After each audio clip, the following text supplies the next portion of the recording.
जी, welcome back. सिर्फ 1 minute दें क्योंकि ये फ़ेसबुक लाइव सेशन है, उसको भी मैं स्टार्ट कर देता हूँ। सही है?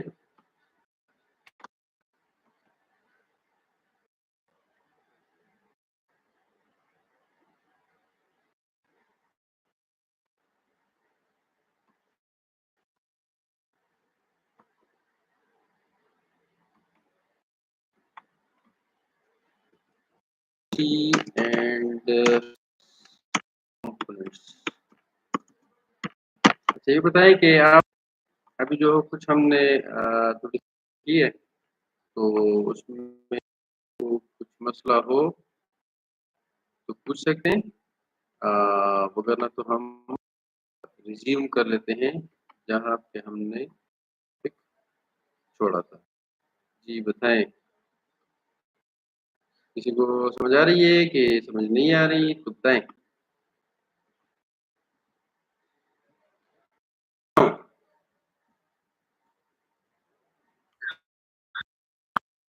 Thank you. अच्छा मेरी आवाज़ में कोई मसला तो नहीं है ना?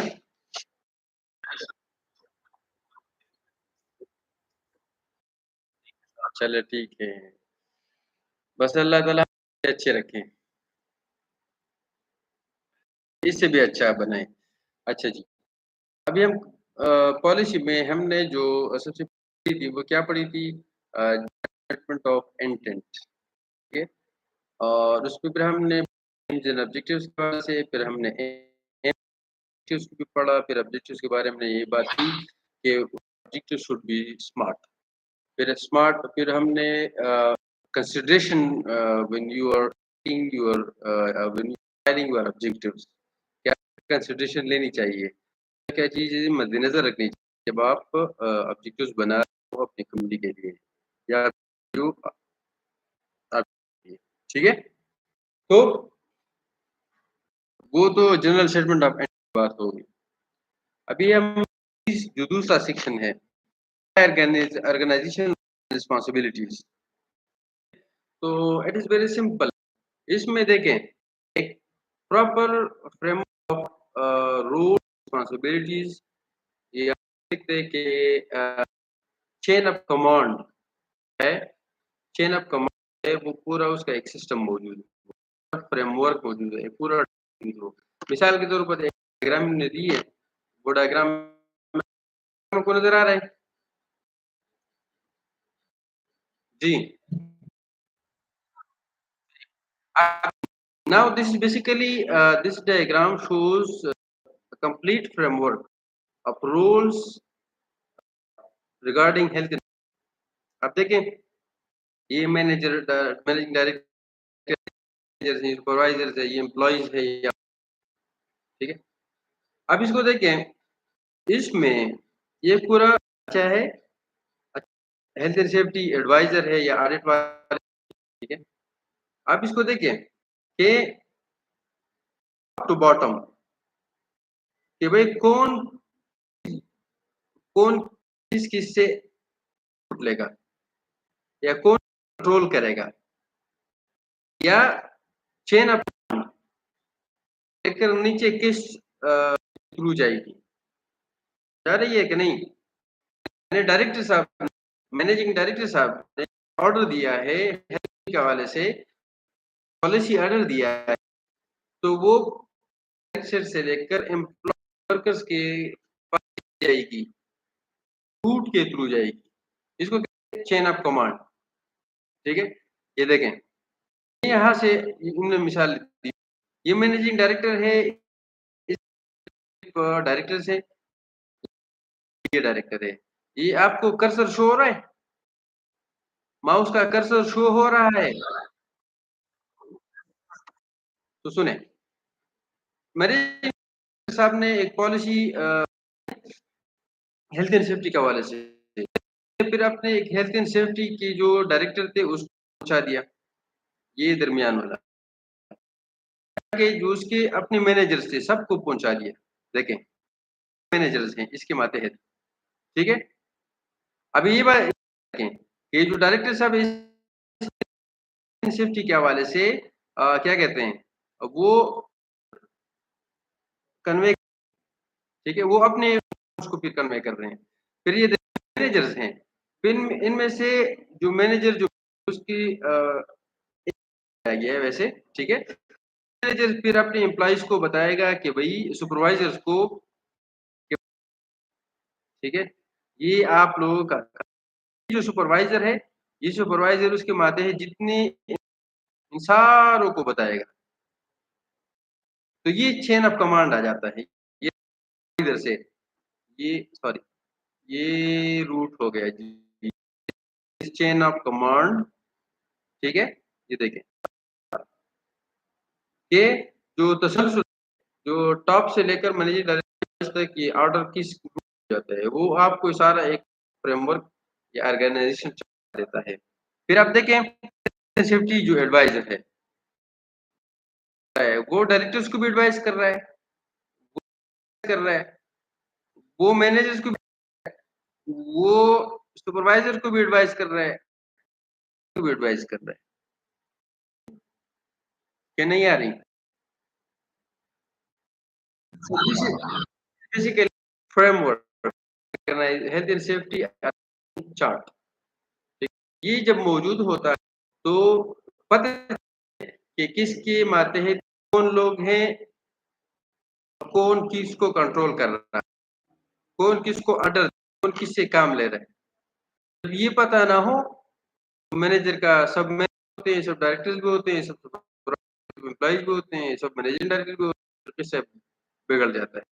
तो प्रॉपर एक फ्रेमवर्क ढांचा हो, प्रॉपर चार्ट, और उसमें ये लिख कर सारी चीजें मेंशन हो तो पता चल जाता है। आप बोले सपोज एक मैनेजर वो आपको ऑर्डर दे दें, पता हो कि वो आपका मैनेजर नहीं है, तो क्या आप उसकी बात मान? नहीं, आप अपने मैनेजर कांटेक्ट करेंगे कि सर मैनेजर ने ये ऑर्डर दिया है, तो वो मैं तो उसके मैं तो आपके मतलब एक चाहता हूँ, ठीक है, जो रिस्पेक्ट आपकी कमांड में, तो मैं उसकी बात कैसे मानूं? मैनेजर आपको कहे कि जब तक मैं आपको बात नहीं मानी, तो कैसे? जब आपको पता या उस मैनेजर को पता ना हो कौन सा सुपरवाइजर है, एम्प्लॉइज है, जब उसको, तो फिर मतलब है कि सारी चीजें बिगड़ जाती हैं। इसलिए ऑर्गेनाइजेशन जो रूल्स रिस्पॉन्सिबिलिटी बात है मौजूद होना चाहिए, कमांड हेल्थ एंड सेफ्टी के हवाले से होना मौजूद मौजूद लाजमी है। उसमें फाइंड हो कि रोल कौन कौन बंदा है, कौन मैनेजर है, कौन सुपरवाइजर, ये रोल्स हैं। देखें डायरेक्टर रोल है, ये रोल है, ये मैनेजर है, ये सुपरवाइजर एडवाइजर रोल है, ये एम्प्लॉय रोल, ये वर्कर रोल है, ये उसका इसी से वो भेजा। और फिर उसकी रिस्पॉन्सिबिलिटी कि जी मैनेजिंग डायरेक्टर की क्या रिस्पॉन्सिबिलिटी है, तो उसकी जो जिम्मेदारी है भी हो सकती है, 200 भी हो सकती है, 10 भी है। फिर जी मैनेजर से डायरेक्ट सुपरवाइजर से एम्प्लॉय जिम्मेदारियां होती हैं, उनके होते हैं, वो काम वो करते हैं। तो फ्रेमवर्क ऑफ कमांड वो चीजें भी आपको बता दें, ठीक है। उसकी इससे मकसद ये होता है ताकि हर एक काम प्रॉपर अंदाज में किया जा सके। भाई ये आपका काम है, ये आपने ऑर्गेनाइजेशन रिस्पॉन्सिबिलिटीज, ठीक है। अलावा इसके हवाले से जो चार्ट आपको बता दें, सही है ना। आप देखें देखें इसमें आप ये देख रहे हैं, ये जूम कर देता हूँ आपके ताकि आप ये आप देखें ग्रीन है, ये ऑरेंज है, और ये आई थिंक ब्लैक है। इसके हवाले से एक टेक्स्ट लिखा हुआ है, मैं उसको आपको पढ़ के बताऊं, ठीक है। देखिए the grey line line management responsibility, देखें इसको देखें, ये ग्रे ये ग्रे लाइंस है रिस्पॉन्सिबिलिटी, इसको शो कर रहा है, सही है। फिर आगे देखें Green lines show the functional responsibility that the head has for providing advice to all levels of organizations. Green lines को देखें, ये ग्रीन लाइंस है, ये देखें, तो हेल्थ एंड सेफ्टी एडवाइजर होगा, डिपार्टमेंट को एडवाइस करेगा, तो ये फंक्शनलाइज हो जाती है। लाइन मैनेजमेंट रिस्पांसिबिलिटीज वाली लाइन आ जाती है, एक का जो काम उसको उसको वो अपने नीचे वालों को पहुंचा दे, तो उसके बाद उस तक पहुंच जाता है। और जो एडवाइजर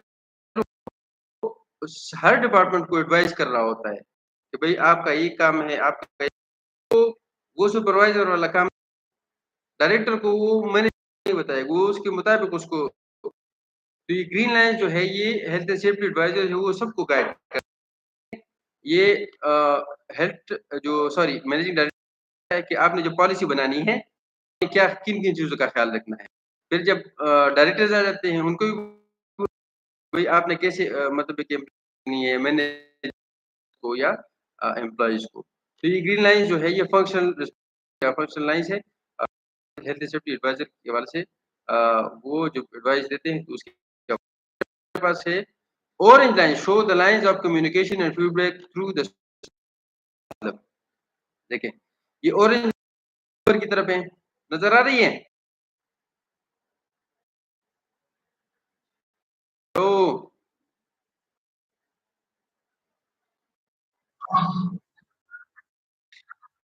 ये की तरफ जा रही है, इसका मतलब है कि फीडबैक जा रहा है। इसके थ्रू फीडबैक जा रहा है। कैसे? देखें, से शुरू होगा, देखिए ऑर्डर ये बात याद रखें, ऑर्डर बिल्कुल मुखालिफ होता है। मैनेजिंग डायरेक्टर से शुरू हो यहाँ से और खत्म नीचे आता है एम्प्लॉइज के ऊपर। एम्प्लॉइज ऊपर से नीचे ऑर्डर आता है या कमांड आता है। फीडबैक है यानी एम्प्लॉइज से शुरू होता है, ऊपर स्टेप बाय स्टेप तक पहुंचता है मैनेजिंग डायरेक्टर।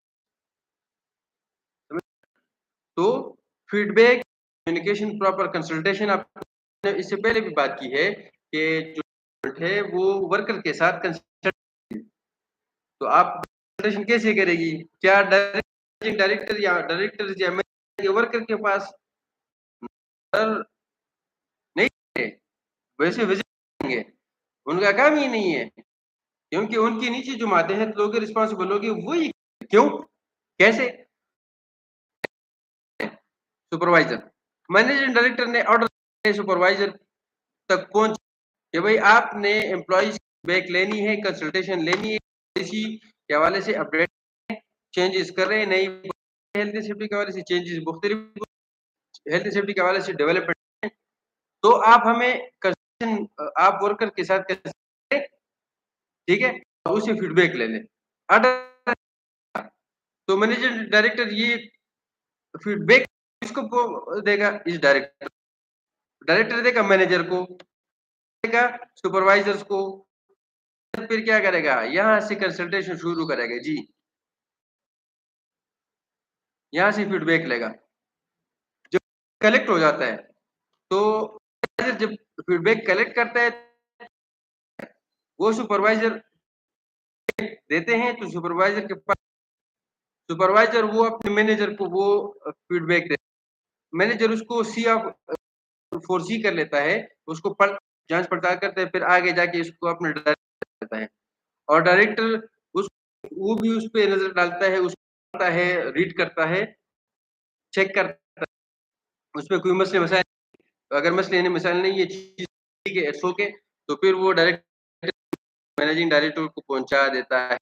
और मैनेजिंग डायरेक्टर और डायरेक्टर्स और ये एडवाइजर जब पॉलिसी बनाने ठीक है, सही है। अच्छा, वही जो फीडबैक है वो इसको भी पहुंच रहा है हेल्थ, ठीक है। तो ये जब पॉलिसी पता चल जाती है कि वर्कर्स को मसाइल किधर-किधर हैं, हैज़र्ड्स की मसाइल किधर है, पीपीज़ हैं, अमल-दरामद ट्रेनिंग्स हो रही है कि नहीं, स्टॉक्स हो रहे हैं कि नहीं वगैरह। जब ये सारी चीज़ें हो जाती हैं, जो पॉलिसी नहीं आती है वो अपडेटेड पॉलिसी हो जाती है कि मंशा के मुताबिक वर्कर्स की मुताबिक, उनकी ख्वाहिशात के मुताबिक, नहीं उनके वर्किंग कंडीशन की ख्वाहिशात के मुताबिक ये चीज़ सेफ होनी चाहिए।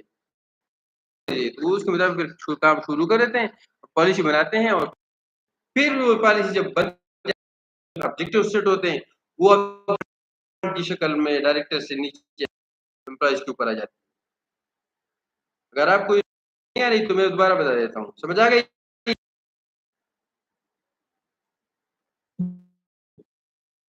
अच्छा जी। हम आ जाते हैं अच्छा, रोल्स एंड रिस्पॉन्सिबिलिटीज़ किसी या जो रोल्स हैं, हर रोल के साथ रिस्पॉन्सिबिलिटीज़ हैं, वो कैसे पता चलेगा उस पे थोड़ी हैं, ठीक है?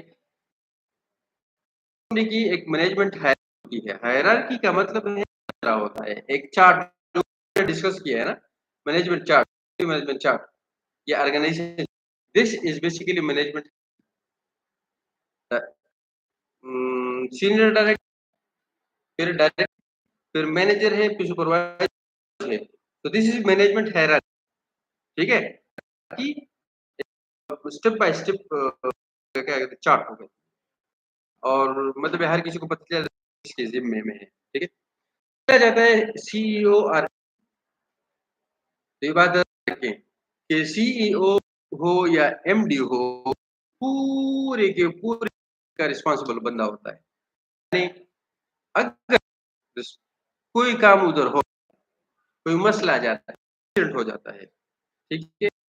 मिस्टेक्स हो जाती हैं, एट द एंड पूछा जाएगा, ज़िम्मेदार कौन क्यों? क्यों? डायरेक्टर उसके माथे है, मैनेजर उसके माथे, सुपरवाइज़र उसके माथे है, एम्प्लॉयी है साथे। तो सीईओ का ज़िम्मा जवाब कौन देगा? सीईओ। इसीलिए हाई रिस्पॉन्सिबल बंदा होता है। इसीलिए वो जो कमांड कमांड से आता है, कमांड एमडी की तरफ से वो रिस्पॉन्सिबल भी नहीं होता, ये बात याद रखें। क्योंकि कौन जारी करता है? सीईओ। तो जब वो ऑर्डर करता है, तो फिर वही हाँ, वो फीडबैक भी वो चेक भी करेगा, वो लोग काम कर रहे हैं कि नहीं। अच्छा, तो ये तो एक रोल हमारे पास आ गया सीईओ कि वो पूरे के पूरे कंपनी का क्या होता है अकाउंटेबल होता है।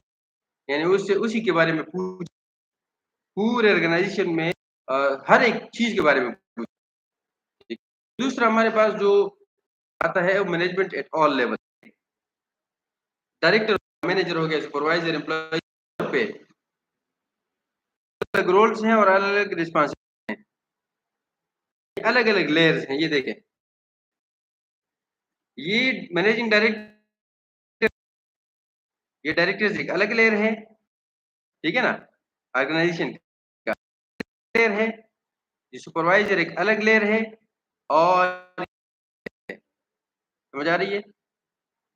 तो के ऊपर हर लेयर पर ये मैनेजमेंट को इन्हीं लेयर से किया गया होता है और लेयर्स के साथ उसकी रिस्पॉन्सिबिलिटीज़ मौजूद होती हैं।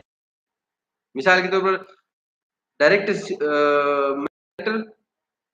तो रिस्पॉन्सिबिलिटीज़ की अपनी रिस्पॉन्सिबिलिटीज़, मैनेजर्स की अपनी रिस्पॉन्सिबिलिटीज़, सीनियर मैनेजर्स की अलग रिस्पॉन्सिबिलिटीज़, मिडल मैनेजर रिस्पॉन्सिबिलिटीज़, अलग रिस्पॉन्सिबिलिटीज़ और एम्प्लॉयी अलग रिस्पॉन्सिबिलिटीज़।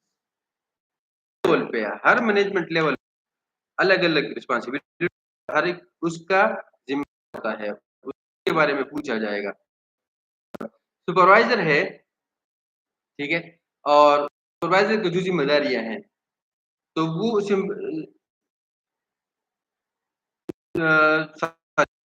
सुपरवाइज़र उससे उसी की जो मैनेजर की उसी के बारे में पूछा जाएगा। मैनेजर की जो ज़िम्मेदारी के बारे में पूछा जाएगा, क्योंकि एक मैनेजर के माध्यम से सुपरवाइज़र हो सकते हैं। सुपरवाइज़र से पूछा जाएगा मैनेजर्स की रिस्पॉन्सिबिलिटी है, तो फिर तो हो गई बात, तो अपने अपने काम का है, वो 10 सुपरवाइज़र की थोड़ी है। तो ये चीज़ें फिर इस कि हर एक बंदा हर एक अपनी का पाता है, उसे उसी के बारे में अकाउंट ली जाएगी, उसे पूछी जाएगी। यानी आपने ये काम सही तरह से नहीं किए, नहीं क्यों नहीं कर रहे थे सारी चीज़ें, और जब फीडबैक में सारी चीज़ें क्लियर हो जाती हैं। फिर बाकी जो एम्प्लॉइज़ हैं, उनकी अपनी ऑपरेशनल रिस्पॉन्सिबिलिटीज़, जितनी भी वर्कर्स होती हैं उनकी ऑपरेशनल होती हैं, ठीक है? क्लीनर है तो उसकी क्लीनिंग की रिस्पॉन्सिबिलिटी जी क्या कहते हैं अ, साइंस है, किसी की मतलब है कि कुकिंग की ज़िम्मेदारी है तो उसी की अलग-अलग ज़िम्मेदारी होती हैं, उनसे उसी के बारे में पूछा जाता है, ठीक है? टीचिंग डिपार्टमेंट जो है अ, उसकी जो वर्कर्स हैं उसकी अलग हैं, जो प्रोडक्शन डिपार्टमेंट है उसकी वर्कर्स होती हैं उसकी अलग रिस्पॉन्सिबिलिटी, ठीक है? और ज़िम्मेदारी हैं, जो होते हैं, जो स्टोर रूम उसकी जो वर्कर्स हैं उसकी अलग होती हैं। तो ये फिर मतलब है कि आप एक को दूसरे के हवाले क्या कहते हैं मुर्द इल्ज़ाम नहीं ठहरा सकते। जिसकी जो ज़िम्मेदारी है उसे उसके की जा सकती है। फिर कॉम्पिटेंट पर्सन्स मिसाल फर्स्ट एडर्स हैं या मार्शल्स हैं, ठीक है? के हवाले से कुछ स्पेशलिस्ट होते हैं। फर्स्ट एडर्स फर्स्ट एड आपके वर्कर्स ही में शामिल होते हैं, लेकिन आपने उसको ट्रेन होता है कि भई लेट्स सपोज़ आप 70 एम्प्लॉइज़ हैं, तो आप 170 फर्स्ट एड की ट्रेनिंग नहीं दे सकते। आप उसमें से कोई 20-30 ही 10 को क्या करेंगे हर लेट्स सपोज़ 3 डिपार्टमेंट्स में हर एक में 50-50 आप उनमें से 5-10 लोगों को क्या करेंगे या 2-3 लोगों को बनाएँगे और किसी को फायर मार्शल बनाएँगे। मार्शल के हवाले से फायर मार्शल जो वो फायर के हवाले से ज़िम्मेदार होता है, ड्रिल्स उसके हवाले से सारी तो इसकी ज़िम्मेदारी होती है। तो ये कॉम्पिटेंट पर्सन आते हैं, ठीक है? फिर स्पेशलिस्ट हेल्थ जो हमने एडवाइज़र्स की बात की, ठीक है? तो उनका काम काम क्या मैनेजमेंट हर पे वो कहते हैं एडवाइस सजेशंस या देते हैं हेल्थ एंड सेफ्टी के कि भाई आपने हेल्थ एंड सेफ्टी के गोल्स को अचीव करना है, ठीक है? तो ये आपके पास हो गई ऑर्गेनाइज़ेबिलिटीज़। अभी हम आ जाते हैं अरेंजमेंट्स पे, ठीक है? पहले से हमने बात की थी कि मतलब अरेंजमेंट्स आपने रिसेसमेंट कैसे कौन करेगा, कैसे क्या-क्या शामिल होंगी और उसमें रिसोर्सेज़ क्या होंगे, ठीक है ना? चीज़ें फिर हमारे पास अरेंजमेंट्स में तरीक़ाकार क्या होगा? अरेंजमेंट्स में तरीक़ाकार ही आ जाते हैं, ठीक है? तो ये सारी चीज़ इसमें शामिल होती हैं। फिर आपने जब arrange health and safety management तो उसमें जो आपकी अरेंजमेंट्स है फिर आप उस जाती हैं, भई करनी है उस पे किसी भी जगह पे क्या एक जगह पे हर आपने आइडेंटिफ़ाई करना है कौन-सी देनी है, उनको चाहिए, उनको इंस्ट्रक्शन देनी है, उनके लिए कौन-कौन सी साइन ज़रूरी है, के तौर पर क्या है कि बिजली नहीं है, तो वहाँ पर इलेक्ट्रिसिटी साइंस की क्या ज़रूरत है? मिसाल मैं दे रहा हूँ, पर गैस नहीं है, गैस का कोई तो वहाँ पर किसी का क्या गैस की मतलब है कि साइन ज़रूरत ही नहीं है कोई। तो जिसकी जो ज़रूरत हो उसके मुताबिक उसको इन्फॉर्मेशन दी जाए, उसको ट्रेनिंग दी जाए। मिसाल के तौर मेरे पास लगे हुए हैं, वो मैं वाले से ट्रेनिंग करूँगा, हेल्थ से ट्रेनिंग दूँगा या इन्फॉर्मेशन प्रोवाइड करूँगा, ठीक है? जो हेल्थ का सॉरी जो स्वीपर उसको तो नहीं प्रोवाइड करूँगा ना, ज़रूरत ही नहीं है उस हवाले से। सेफ्टी का मैं उसको बताऊँगा। तो ये आइडेंटिफिकेशन, इन्फॉर्मेशन, इंस्ट्रक्शन, ट्रेनिंग ये आपने अरेंजमेंट्स में करनी है सारी चीज़ें, ठीक है? फिर आपने एक्सीडेंट में फिर आपने रिपोर्टिंग भी करनी है रिगार्डिंग और इन्वेस्टिगेशन और सारी करनी है। अच्छा नियर मिस किसी को आता है कि किसे कहते हैं? जी,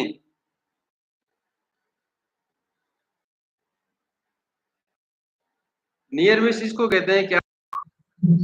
जी, जी बोलें।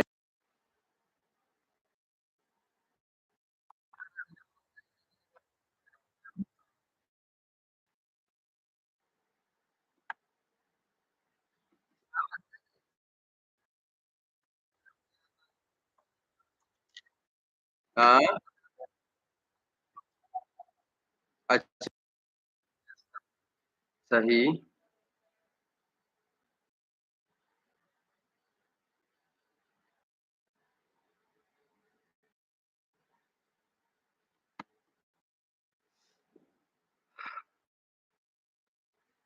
वेट, 1 मिनट हाँ।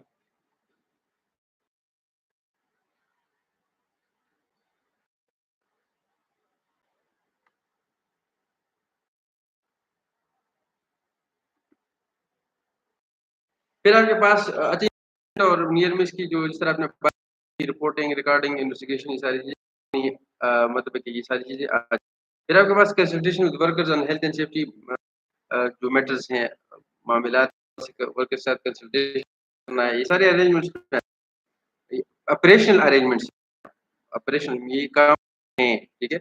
अच्छा developing safe system of work और forward to work system measures ये सारे काम भी करने हैं। ये सारे कुछ चीज़ें हमने डिस्कस किए, ज़रूरत नहीं है। फिर वेलफेयर ठीक है, वेलफेयर हमने कहा था कि भई बेसिक का अवेलेबल होना, ये बाथरूम होना प्रॉपर एक डाइनिंग चाहिए, ठीक है? वा ये वॉशिंग वॉशिंग की जगह होनी चाहिए, ठीक और डिटर्जेंट्स होने चाहिए। अगर कोई भी करें तो हाथ धोए और ठीक है? और जो कि हम मुसलमान हैं तो मस्जिद चाहिए, रेस्टरूम भी होने चाहिए। तो ये सारी चीज़ें मौजूद होनी चाहिए।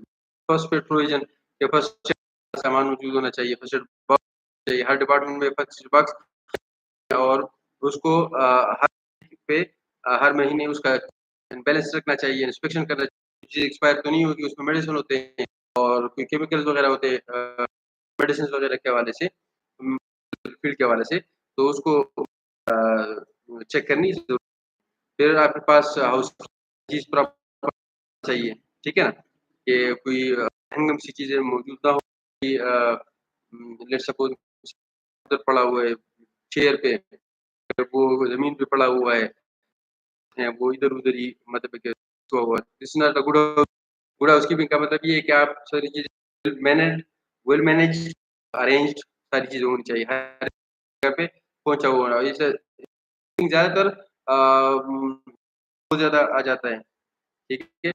अलग होते हैं, उसपे प्रोडक्ट्स हर एक का अपना पोर्शन होता है, ठीक मतलब है कि प्रोडक्शन की तरफ भी वहाँ पर हाउसकीपिंग मिक्स चीज़ें नहीं होनी चाहिए ठीक है? फिर फायर सेफ्टी और प्रिवेंशन की मतलब है कि सारी चीज़ें अरेंजमेंट्स वही आग से कैसे से बचा जा सकता है, ठीक है? और उसके बाद सेफ्टी क्या-क्या चीज़ें हैं फायर एक्सटिंग्विशर कैसे इस्तेमाल किए और कौन-सा फायर एक्सटिंग्विशर कौन से आग के लिए इस्तेमाल नेसेसरी ठीक है? और इमरजेंसी प्रोसीजर्स हैं कि भई लेट्स सपोज़ हो जाता है तो इमरजेंसी प्रोसीजर क्या वहाँ से निकलने का क्या कौन से रास्ते होंगे? आपने अक्सर अगर कोई पेशावर में बीआरटी में तो सीटों में बैठ वहाँ पर लिखा होता है कि भई इमरजेंसी आ जाती है, कोई आग लग जाती है तो उधर का होता है और वो हैमर को आपने इधर मतलब मारना है तो ये शीशा आप लोगों ने देखा बीआरटी में क्या? जी, चलें। तो इस के इमरजेंसी प्रोसीजर्स के आपने सेफ एंड साउंड करना कैसे है?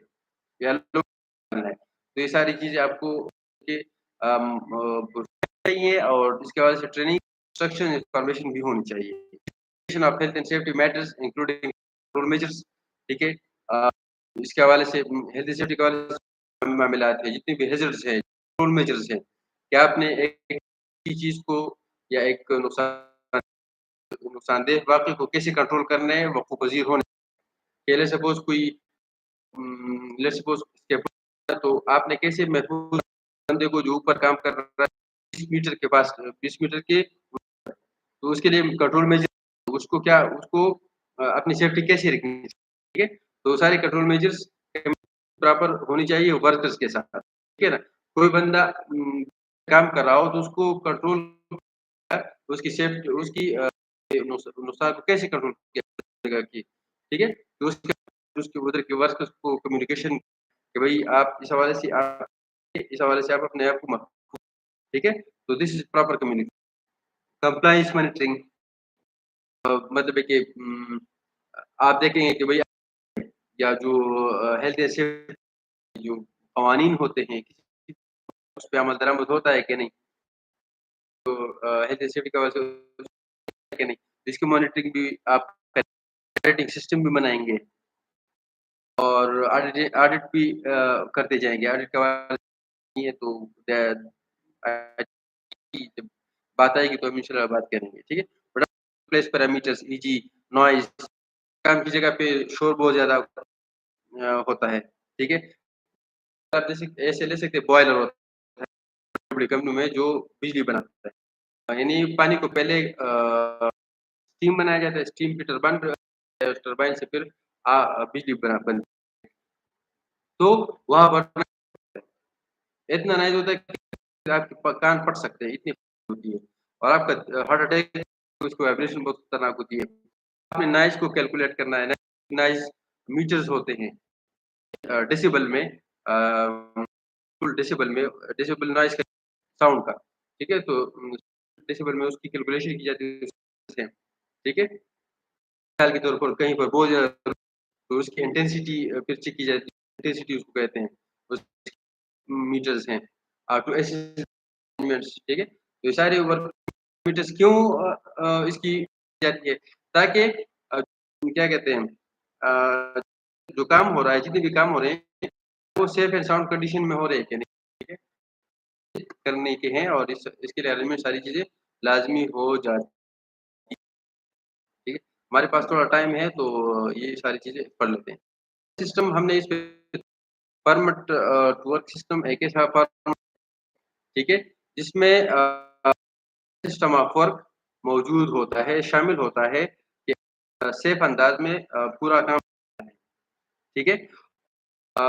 इसमें ये सारी चीज़ें लिखी कोई काम शुरू करने से पहले क्या करना चाहिए, के दौरान कैसी-कैसी हेल्थ एंड सेफ्टी और काम के बाद क्या-क्या लवाज़िमात है या नहीं होगी। तो ये परमिट टू सिस्टम वर्क ठीक है? और कोई भी जब किसी कॉन्ट्रैक्टर को हायर और उससे फिर आता है, सारी चीज़ें उसका तो उसपे फिर क्लाइंट वर्क एक है और वो देता है किसको कॉन्ट्रैक्टर को, ठीक है? तो दिस इज़ बेसिक वर्क या परमिट वर्क सिस्टम। फिर हम आ जाते हैं कि देखें हैं कुछ चीज़ें कुछ हेल्थ के इश्यूज़ ऐसे आप कैसे चीज़ें ऐसी होती हैं जो जगह पर एप्लीकेबल होती हैं। वो general health and safety management होते हैं। वो हर काम करने की जगह के साथ वो जेनेरिक इश्यूज़ होती हैं। बात दूसरा ये कि के साथ अपनी specific health and safety management issues मौजूद होते हैं। वो किसी और के साथ शेयर नहीं कर सकते। पर ऑफ़िस से स्पेसिफिक हेल्थ एंड सेफ्टी वो होटल की क्या कहते हैं किचन में नहीं हो। जो किचन के स्पेसिफिक सेफ्टी इश्यूज़ हैं, वो ऑफ़िस में नहीं हो। लेकिन हेल्थ एंड सेफ्टी के दोनों के साथ बिल्कुल समझ आ रही है? तो कुछ जेनेरिक कुछ स्पेसिफिक इश्यूज़ होते हैं, कि उस पे काम करना हो जाता है। तो जो प्रैक्टिकल हैं, तो एक से भी की जाती है और स्पेसिफिक के हवाले से की जाती है, तो वो उसी ऑर्गेनाइज़ेशन के साथ फिट होती है। वो किसी दूसरे फिट नहीं हो सकती। जो जेनेरिक होती है प्रैक्टिकल, तो वो मतलब है कि वो फायर एक्सटिंग्विशर आपने हर जगह दिस इज़ जेनेरिक आग लगती है, बिजली हर जगह ठीक है ना? तो भी लग सकती है, कहीं गैस हो, कहीं कोई कुछ भी हो। तो इसलिए आपने जो फायर एक्सटिंग्विशर पे लगाने होते हैं। तो ये एक जेनेरिक मसला है, जो स्पेसिफिक है मिसाल मैं मिसाल कॉस्मेटिक इंडस्ट्री है, इसमें केमिकल इस्तेमाल होते हैं। जो इस्तेमाल है कोई वहाँ पर मिसाल किसी की लेट्स सपोज़ अमोनिया है उधर इस्तेमाल अमोनिया इंडस्ट्री तो जब होता है वो अगर आप तो मतलब है कि चांस मर सकते हैं। तो अरेंजमेंट्स होंगे अमोनिया के सेफ्टी इश्यूज़ के हवाले से वो कंपनी के साथ स्पेसिफिक होंगे, वो या किसी किचन एप्लीकेबल नहीं होंगे, या किसी एजेंसी में वो एप्लीकेबल नहीं, कंस्ट्रक्शन में एप्लीकेबल नहीं होंगे। जो हेल्थ स्कैफोल्डिंग के हवाले से इश्यूज हैं, वो किसी ऑफिस के साथ सकते हैं। तो कुछ जेनेरिक इश्यूज होते हैं, हर किसी यहाँ पर हर जगह पर वो कुछ स्पेसिफिक होते हैं, वो उस स्पेसिफिक हो जाते हैं। ठीक है, ये सीधी सादी आपको बता दी। ठीक है, अच्छा जी, जो रिस्क और प्रॉब्लम्स किसी भी ऑर्गेनाइजेशन, ठीक है, तो अरेंजमेंट्स होती है, उसमें क्या-क्या चीज़ें होती हैं, ठीक है? करने के अगर कोई बंदा पहले तो करे, अगर अकेले वो काम कर, लोन वर्किंग मतलब है कि उसकी सेफ्टी इंतहाई लाज़मी है, ठीक है? फिर इसके बाद नॉइज़ एक्सपोज़र कि भई कहीं पर आवाज़ बहुत, हाँ, उस हवाले से मतलब है कि सेफ्टी अरेंजमेंट्स बहुत ज़्यादा। फिर अगर वाइब्रेशन एक्सपोज़र कंट्रोल है, मैंने आपको बॉयलर की मिसाल दी, बॉयलर जब दाड़ता है, होती है और उसकी जो वाइब्रेशन, ज़मीन बिल्कुल ऐसे लगती है 8 रिक्टर स्केल पे इतना खतरनाक वाइब्रेशन, ऊपर उठ रहा हूँ, नीचे ऊपर उठ रहा हूँ, गिर, इतना खतरनाक वाइब्रेशन होता है। आपको हार्ट अटैक भी आ सकता है और मतलब और मसाइल आ सकते हैं। तो खतरनाक वाइब्रेशन कहीं पर हो रही है, तो वहाँ पर हेल्थ कंट्रोल है, वहाँ पर लाज़मी अच्छा जो टॉक्सिक मटीरियल, मैंने आपको अमोनिया की बात बता दी, कोई और इस्तेमाल होता है। मिसाल के तौर पर सोप इंडस्ट्री में या कॉस्मेटिक्स में कास्टिक सोडा जो है कहते हैं, ठीक है? ये एक को तेज़ाब कहते हैं, एक को बेस बेस है ना? केमिस्ट्री में आपको बता रहा हूँ। तो अगर आप के कास्टिक सोडा को हाथ में लेते हैं, आपका हाथ जल जाएगा। या कास्टिक सोडा बनाने वाली कंपनी एक चीज़ लाज़मी होगी, वहाँ पर सोडियम लाज़मी हो जाएगा, तो हाथ लगाते हैं तो आपका हाथ, आपकी जो जल जाएँगे, मतलब खा लेती है। तो अरेंजमेंट्स हो जाती हैं, कंट्रोल ऑफ क्राउड्स, कहीं पर बहुत ज़्यादा मस्जिद जैसा होगा, मस्जिद में क्राउड, वहाँ पर हेल्थ एंड सेफ्टी के हवाले से भी काम मतलब है कि ज़रूरी है कि जहाँ पर भी काम हो रहा हो, चाहे वो नमाज़ पढ़ी जा रही है, वो भी काम की जगह है। अरेंजमेंट ज़रूर, ये आपने या याद रखिए, ये नहीं है कि आप मतलब है कि कंपनी में काम कर रहे हैं, तो जी उसके आप घर में हैं तो उधर भी होना चाहिए। ये बात याद रखें। इसलिए कर रहा हूँ। क्राउड एयरपोर्ट्स में होता है। एयरपोर्ट्स में मतलब है कि क्राउड की मैनेजमेंट, रिस्क हैज़र्ड्स होती हैं, उसको हेल्थ सेफ्टी की मैनेजमेंट करना तो लाज़मी हो जाता है। ये स्पेसिफिक का जो क्राउड है, वो क्या कहते हैं, किसी ऑफिस में नहीं हो सकता। स्टेडियम्स के क्राउड होते हैं, होता है, तो वो कहीं और नहीं होता।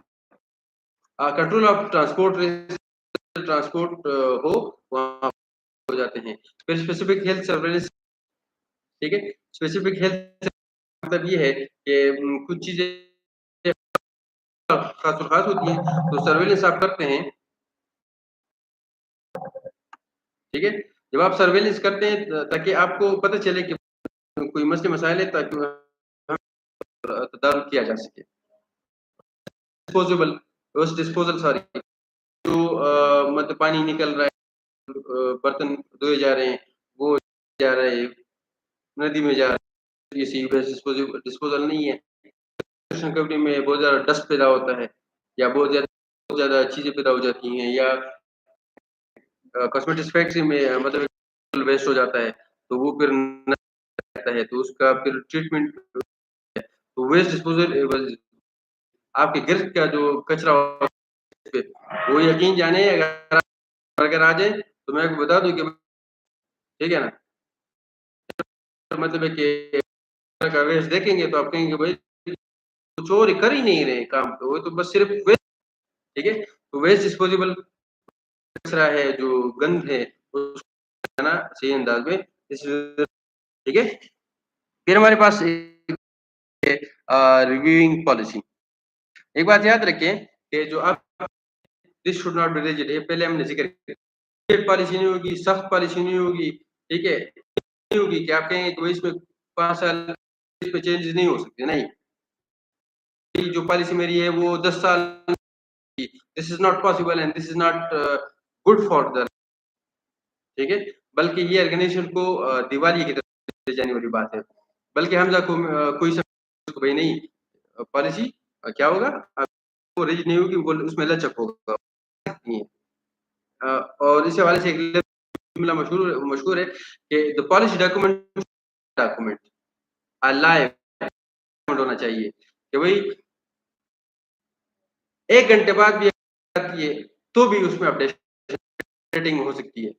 1 घंटा हो गया और नई अपडेट से चलो जी 1 घंटा हो गया, लेकिन हम से जो नई चीज़ें आ गई हैं वो पहले से काम करते हैं। तो इसी तरह डॉक्यूमेंट एक ज़िंदा डॉक्यूमेंट अ, होती है। और हो गया शशमाही 6 महीने, ज़्यादा से ज़्यादा 1 साल बाद उसको चेंज किया जा, मैनिपुलेशन चेंजेस मॉडिफिकेशन की जा सकती है। कोई किसी चेंज हो जाते हैं, जाती है वगैरह-वगैरह, ठीक है? तो ये सारी चीज़ें वो सर्कमस्टेंसेस है वो जिसमें आप पॉलिसी को अपडेट कर सकते हैं। उसको जा सकते हैं। तो उसमें क्या कहेंगे टेक्नोलॉजिकल चेंजेस, ठीक है? इसका मतलब ये है कि सपोज़ कुकिंग के लिए आम से चूल्हे लगे हुए हैं। मालिक को पता चला, ओनर को पता चला कैसे चूल्हे आए हुए हैं, जो फायर कंज़म्पशन भी कम करते हैं और बेहतरीन भी है, उसमें कुकिंग भी आसानी से और बहुत सारा लेबर भी बच, वो उसी को ले आता है। जब टेक्नोलॉज़ी आ जाती है, प्लांट्स आ जाते हैं, नए टूल्स आ जाते हैं, तो उसके हवाले से फिर पॉलिसी होनी शुरू हो जाती है, चेंज करनी लाज़मी हो जाती है। क्योंकि उसके ऑब्जेक्टिव्स अलग होते हैं, रिकमेंडेशंस बोलते हैं, अरेंजमेंट सारी चीज़ें मुख्तलिफ हो जाती हैं। इसलिए पॉलिसी अपडेट करने की ज़रूरत हो, ठीक है? फिर आपके पास ऑर्गेनाइजेशन चेंजेस हैं, ठीक है? सीईओ 10 5 साल तक है या चेंज हो गया, कोई नया सीईओ आपने आ गया, तो वो अपनी पॉलिसी अपने हवाले से अंडरस्टैंडिंग के हवाले से कंसल्टेशन लाएगा, ठीक है? तो जब बंदा आ जाता है तो वो भी पॉलिसी के हवाले से चेंजेस ला सकता है या की ज़रूरत पड़ जाती है। फिर लीगल चेंजेस आ जाती हैं, अगर हेल्थ सेफ्टी का कानून है, चेंजेस आ जाती हैं, तो फिर आपको मुताबिक रिक्वायरमेंट्स के मुताबिक चेंजेस लाई जाती हैं, ठीक है? ताकि सेफ्टी पॉलिसी है, वो पाकिस्तान के कानून के मुताबिक हो या उसके साथ ठीक है? मिसाल टाइप ऑफ वर्क किसी, ठीक है?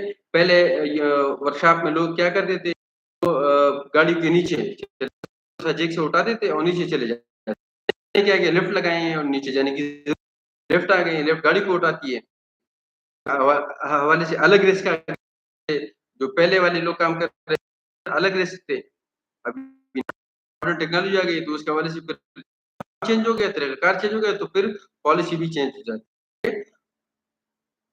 अ, अगर कोई थर्ड पार्टी है, इंश्योरेंस कंपनी है, आपको कहते हैं कि भई जो आपके हेल्थ सेफ्टी के जो के मोटिव्स हैं, आपके ऑब्जेक्टिव्स हैं, आपकी वो गलत है या सही नहीं है, उसको चेंज कर, ठीक है?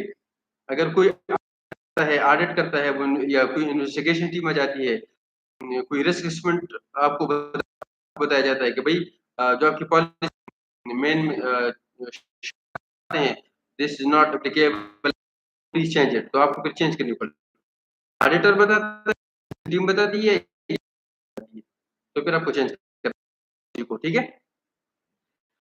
थर्ड पार्टी, अच्छा वो तो क्लाइंट वाला सॉरी हो गया सॉरी।